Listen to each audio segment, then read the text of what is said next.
क्या आप जानते हैं कि एक वक्त ऐसा भी था जब प्रयागराज की सड़कों पर कानून नहीं बल्कि एक ही नाम का खौफ चलता था, अतीक अहमद। वो नाम जिसके सामने बड़े बड़े सुरमाओं के पसीने छूट जाते थे।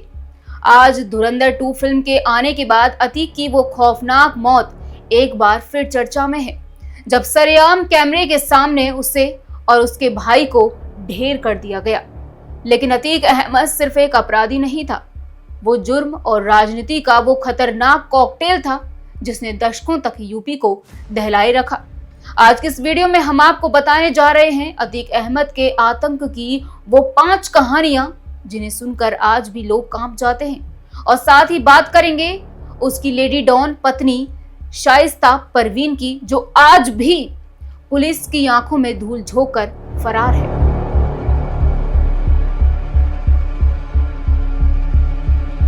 कहानी की शुरुआत होती है साल 1979 से। महज 17 साल का एक लड़का जिसके हाथ में किताब होनी चाहिए थी, उसने बेरहमी से एक इंसान का कत्ल कर दिया।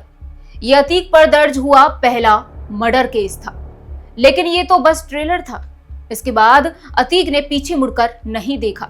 उसने अपने भाई अशरफ के साथ मिलकर एक ऐसा खूंखार गैंग बनाया जिसने रंगदारी, हत्या और वसूली को अपना धंधा बना लिया। देखते ही देखते अतीक अहमद जुर्म की दुनिया से निकलकर राजनीति की सीढ़ियां चढ़ने लगा और 5 बार विधायक और 1 बार सांसद बना। उसने जो जेल में रहते हुए देश के प्रधानमंत्री तक के खिलाफ चुनाव लड़ने की हिमाकत कर दी थी। सत्ता की हनक ने उसकी गुंडागर्दी को और ज्यादा हवा दे दी। अब बात करते हैं उस खौफनाक वारदात की जिसने पूरे देश को हिला दिया था। राजू पाल हत्याकांड। 25 जनवरी 2005 की वो दोपहर प्रयागराज की सड़कें गोलियों की तड़तड़ाहट से गूंज उठी थी। बीएसपी विधायक राजू पाल अस्पताल से अपने घर लौट रहे थे। जैसे ही उनकी गाड़ी सुलेमसराय पहुंची, अतीक के गुंडों ने उन्हें चारों तरफ से घेर लिया। वो मंजर इतना डरावना था कि हमलावरों ने तब तक गोलियां चलाना बंद नहीं किया जब तक राजू पाल की सांसें थम नहीं गई। दिन दहाड़े एक विधायक की इस तरह हत्या ने बता दिया था कि अतीक अहमद के लिए कानून की कोई हैसियत नहीं है। इस हत्याकांड ने अतीक को यूपी का सबसे बड़ा विलेन बना दिया। लेकिन अतीक का आतंक यही नहीं रुका। सालों बाद 24 फरवरी 2023 को उसने वो दुस्साहस दिखाया जिसकी किसी ने कल्पना भी नहीं की थी। राजू पाल मर्डर केस के मुख्य गवाह थे वकील उमेश पाल अपने घर के बाहर गाड़ी से उतरे ही थे कि अतीक के बेटों और उसके शूटरों ने उन पर हमला बोल दिया। सीसीटीवी फुटेज में साफ दिखा कि कैसे सरेराह गोलियां और बम बरसाए गए। इस मर्डर ने यूपी पुलिस और सरकार को खुली चुनौती दे दी थी। इस केस में अतीक के पूरे खानदान का नाम आया, जिसमें उसकी पत्नी शाइस्ता परवीन और उसके बेटे भी शामिल थे। अतीक का आतंक सिर्फ जान लेने तक सीमित नहीं था, उसे जमीनों की भी भारी भूख थी।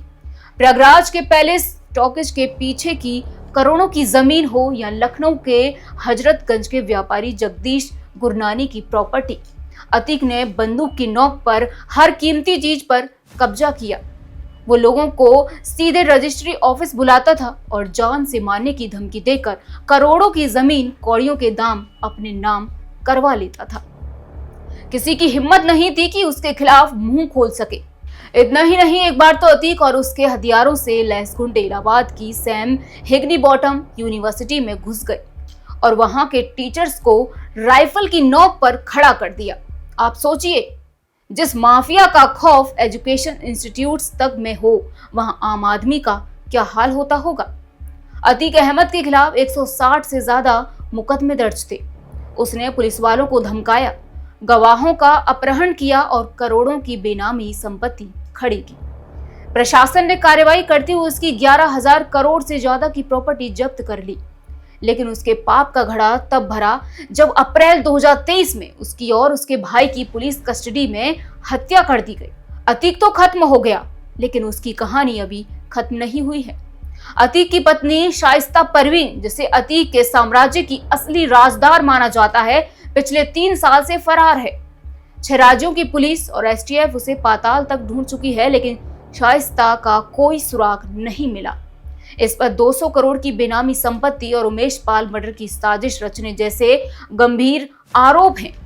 प्रशासन ने उसके दोनों मकान गिरा दिए हैं, उसके सिर पर इनाम है, फिर भी वो पुलिस की पकड़ से बाहर है।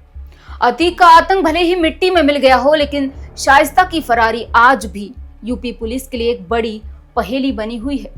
क्या आपको लगता है कि शाइस्ता परवीन कभी पकड़ी जाएगी, या फिर अतीक का ये काला साम्राज्य किसी और शक्ल में वापस आएगा? हमें कमेंट्स में जरूर बताएं। साथ ही देखते रहें ONOG न्यूज़।